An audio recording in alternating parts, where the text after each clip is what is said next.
Hi, today let's discuss how to find the area of a rectangle with side lengths 1/3 and 1/2. So let's try to draw a rectangle with these side lengths. So look what I have here. I have a unit square, and here's how I'm going to proceed to create a rectangle with these two side lengths. I'm going to look at 1/3 first, and I'm going to look at this side 1 of length 1, and also this side is of length 1, and here's what I'm going to do. I'll look at this 3, and I partition this unit segment into thirds, 3 equal parts, and so each part is of length 1/3. I do the same to this vertical side, which is of length 1, and now each of these parts is of length 1/3. I just connect these like this, okay? And now I look at this 1/2, and these horizontal lines, I partition them so that each part is of length 1/2.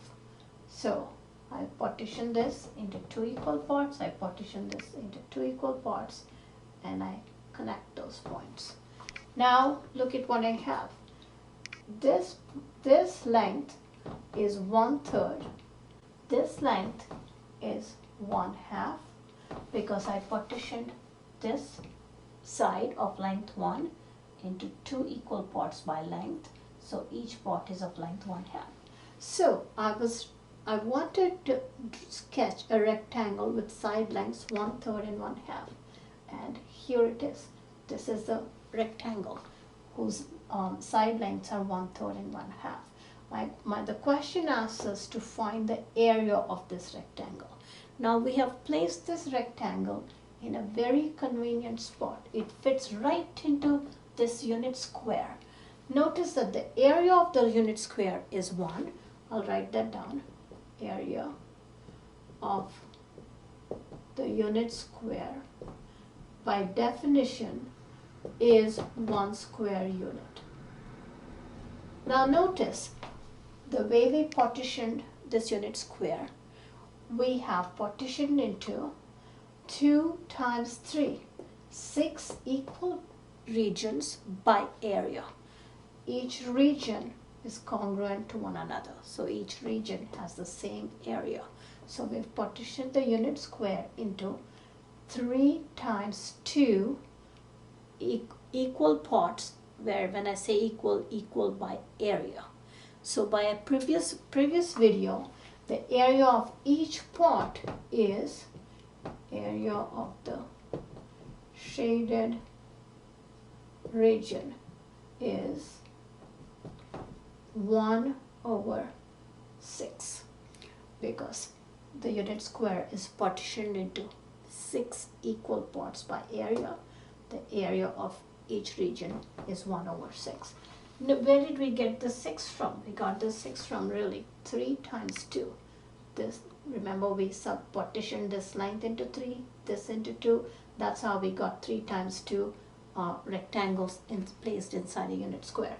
So sometimes it's also convenient to write to think of the area of the shaded region as 1/3 times 1/2, because 1/3 times 1/2 is in fact 1/6. So find the area of a rectangle of side lengths 1/3 and 1/2.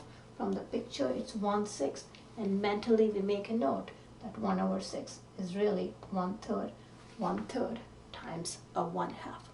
Now here, this argument, even though I have used 1/3 and 1/2, it also works. The same argument works if you replace this 3 and 2 by other whole numbers. So let's write a general statement where I don't have 3 and 2, but I just have m and n. So suppose m is not equal to 0, n is not equal to 0.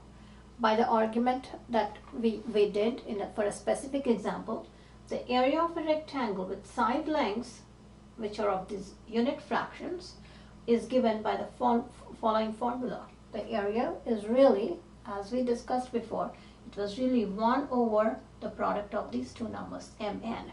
And we said it's very convenient to think of it as 1 over n times 1 over n, because 1 over n times 1 over n we know is same as 1 over n times n. And here, if you like, you can write m times n if that's easier to remember. So be sure to understand the specific example that we did, the pictures we drew to find the area of a rectangle with side lengths 1/3 and 1/2, and then understand that the same argument can be used for any whole numbers m and n, and that's how we get this general form. Thank you.